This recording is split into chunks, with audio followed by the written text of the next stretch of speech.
Hi YouTube family. Okay, so if you watch the first part of this video, then you have a clear understanding of what this represents, okay? So this represents the subconscious programming. This represents what's showing up on the conscious screen of your mind, right? So this is a laptop. And we now know that we have to milk higher levels of self-awareness in order to be able to what? To program or reprogram or deprogram or whatever our subconscious mind. Okay, now we're all on that same page. So how do we do that? Very tricky. If you haven't, I suggest that you go to Blog Talk Radio and Google my name, and you'll find, actually there should be a link on this channel page. If it's not here, it's on my website at www.healingselfesteem.com or www.adultchildofalcoholiclifecoach.com, and there you'll get the link to my Blog Talk Radio show. And a very wonderful woman named Alex. Hi, Alex, if you're watching this video. I really hope you are, Mama. Namaste. She was so kind. She was kind enough to call in and ask how it is we're able to milk this ability to connect to self. So she answered her own question. She said, I guess I could meditate more. And I absolutely. Okay. The reason meditation is such an essential key to recovery is because when we are adult children of alcoholics or we are adult children from dysfunctional homes, we have tremendous mental chatter going on, let me fix my hair, in our minds all day long. And so it looks like this. So we're having a conversation with somebody. Oh, hey, how you doing? Yeah. And back here we got the tapes are going. Now, nobody knows in our experience that we are neurotically dealing with these programs that are running over and over in our mind. No one could possibly know that, but we know it. And then what happens is our bodies are reacting on a hormonal level and to all this stuff because the brain doesn't know it's BS.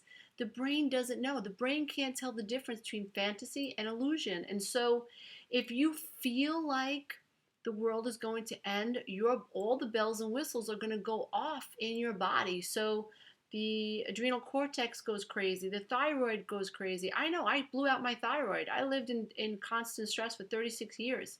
And now I have hypothyroidism. Hello. I don't blame my body for that. I totally know that my states of being and all this anxiety that was being created in this mind that was happening here, that I was reacting to this stuff down here in my environment, and my environment was getting crazier and crazier and crazier because I didn't know I was a robot.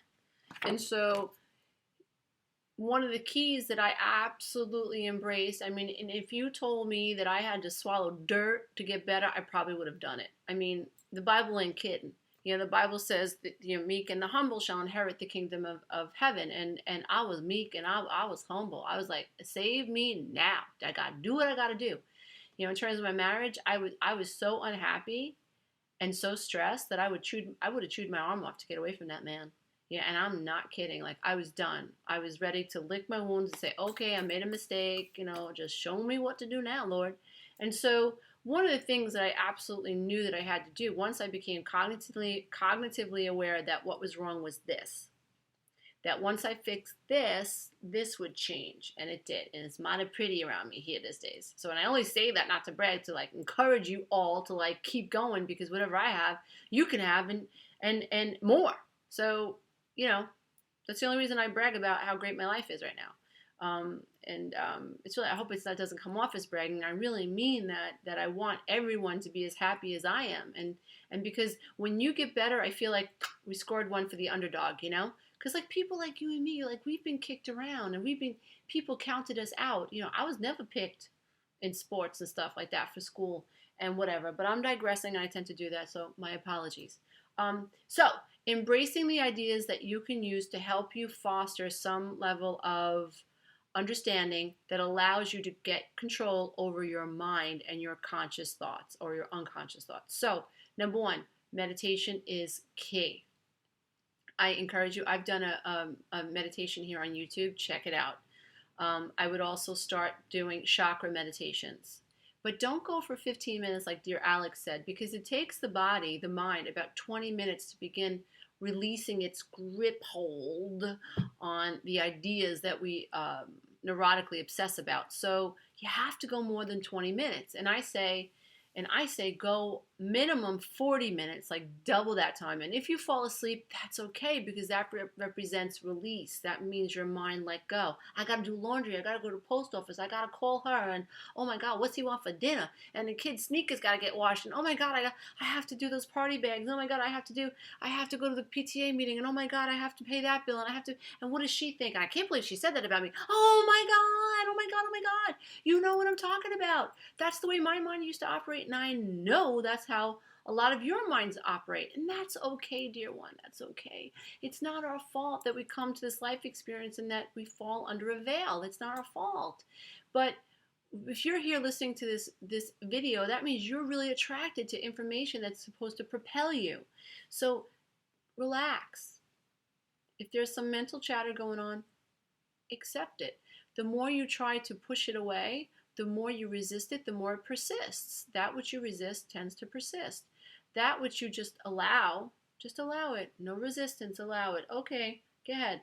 Think about your thoughts like ants running across concrete on a hot summer day. Just let them go.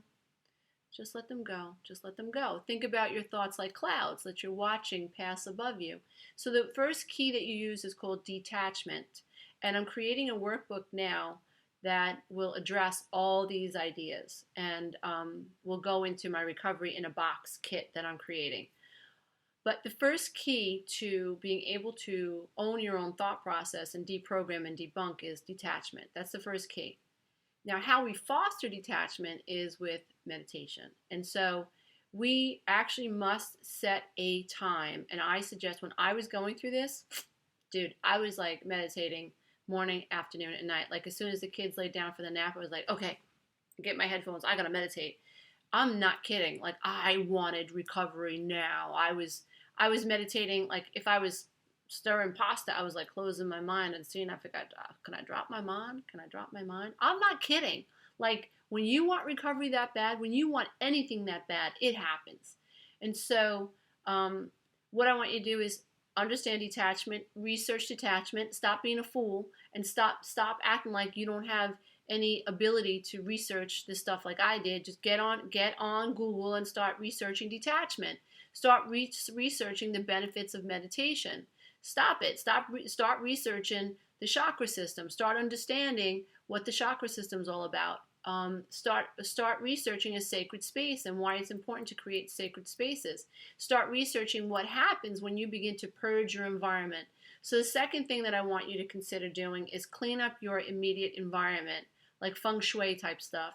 There's some truth to that. Your stuff that around, everything's energy and everything's vibrating. And so whatever energy, you are the master of all that is. So like if you're in your house and you as a negative person, your bed's negative, or your dress is negative, your clothes are negative. I'm not kidding. Like the walls of your home are negative. Now the good news is that you can bring positive energy into those experiences. You can bring live plants into your bedroom. If you cry in your bathroom, I had one client that cried in the bathroom all the time. I'm like, okay, open the window, get new towels, bleach the floor, bleach the walls, just clean it out, a little vinegar, whatever you want to do.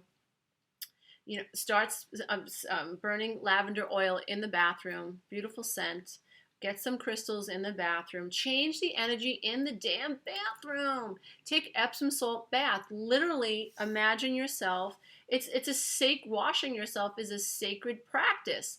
So, you stand in your shower and you wash yourself with Epsom salt, and you put Epsom salt on your head, your crown chakra, and you imagine that you are literally drenching yourself with these salts, and these salts are detoxing you, and they're taking these negative energies out of your system.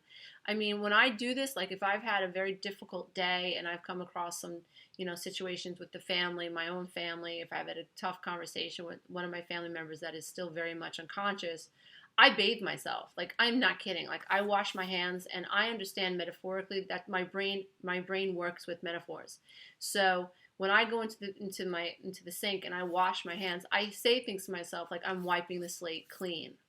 And I wash the soap go down the drain. I think it's there, it's gone. Like the negative energy is gone, the conversation's gone, the energy is gone. So really bathing myself and using oils. I use oils in my home all the time. I use oils on myself. I love magnesium oil. If you don't have it, get yourself some magnesium oil. It's the best way to absorb magnesium. I take a multivitamin and multimineral. These are the ways I support my body on a cellular level. I want the cells in my body vibrating at a healthy rate. And so I don't eat. I love chocolate chip cookies, but I try to avoid sugar. I really, really do. I avoid white bread. I avoid white pasta. I avoid anything that is sugar based, and I eat lots of fruits and lots of vegetables. One of my favorite things, believe it or not, are zucchini pancakes. I just love them, and very low in calorie, no cholesterol, all that stuff. But again, I'm digressing. You get the picture. So you want to slow your mind down. You want to create an atmosphere in your body that is susceptible to higher vibrations. And so anything that is bogging your body down, you must begin eliminating. Anything that interferes with your ability to get to higher realms of consciousness, marijuana, I know how to say it, but pot, alcohol, pills, anything, video games, anything that, shopping, anything that's addictive, that's taking you out of negative thinking, stop it. Anything that's taking you out of your ability to connect to higher self, begin to let go of. Anything that is going to foster your ability to exist in higher realms of consciousness, do more of that. So bathing, bring plants into your environment, eat plants, eat fruits, eat vegetables, decrease dead things like your meats that you eat, decrease that. And also what we can do is begin journaling. So you want to start journaling about how you can love yourself more, and journal about how you will want your life to become. Don't journal about what you don't want, because when you do that, your focus is on what you want and not on what you don't want, and not on what you want. The universe is indifferent. It's waiting for you to give it an order. And so if you are just recycling negativity, then it's like the waitress in the universe is going, oh God, you want more of this? You want more of this? Okay, you don't like that life experience and you don't like her, but I don't know what you want, so all I can give you is more of that. So you really have to start milking cognitive experiences. And so, okay, so recap: meditation, detachment to help you. Meditation will help you detach. Then what you want to do is take control over your environment. So you want to use oils, you want to eat right, you want to eat fruits and vegetables, take a multivitamin, multimineral, you want to bathe in Epsom salt, get yourself some sage sticks and start smudging this negativity off of you. Make sure that your environment is clean. Purge your closets, purge your sock drawer. You got some underwear that got holes in them, throw them out. You got socks with holes in them, throw them out. Get yourself some nice bed sheets. Buy yourself a new pillow. Buy yourself a new pair of socks, new bra, new underwear. Do whatever you got to do to support the idea that you are letting go of negative experiences in your life. So those are some of the things that you can do.